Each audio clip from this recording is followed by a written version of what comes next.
Subscribe Prudent social media channel and press bell icon for latest notifications.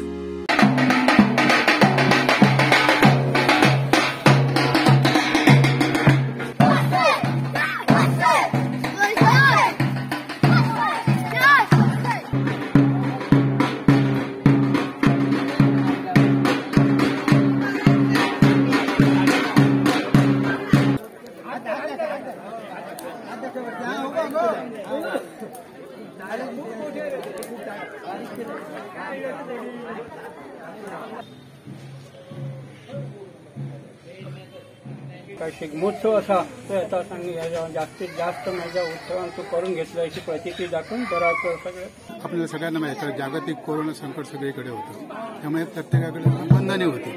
पण आता एक विशेष याच्यामध्ये सगळी लहान मोठी माणसं जी आहे ही माणसं याच्यामध्ये मोठ्या प्रमाणात त्यांनी भाग घेतला आणि ही जी उत्सव जो आहे हा उत्सव मोठ्या धमधडाक्यातच होणार आहे.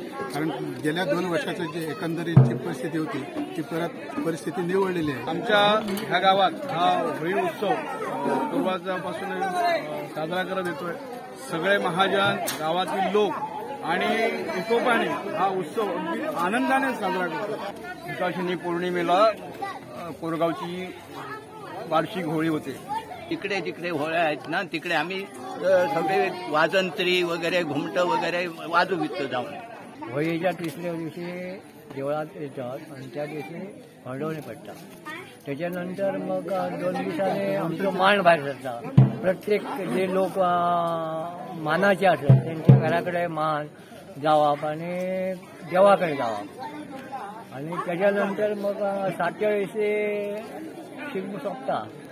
खरें म्हणल्यार हो जो होळीचो उत्सव आज होळी जी लासली वता ते कारण इतलेंच की जें कितें आमच्या पश्चात जें कितें वायट कितें घडिल्लें आसा तें सगळें जें कितें आसा तें ह्या होळयेन आमी नाल्ला बरोबर फुलां वा इतर जे सामग्री घालून आमी अशें हें करतात की हांगा जें कितें वायट आसा तें होळये बरोबर वचूं आनी येणारो काळ जो आसा तो आमच्या सगळ्या लोकां खातीर गांवां खातीर आनी आमच्या ह्या राज्या खातीर म्हणा सुखाचो समृद्धीचो आसूं.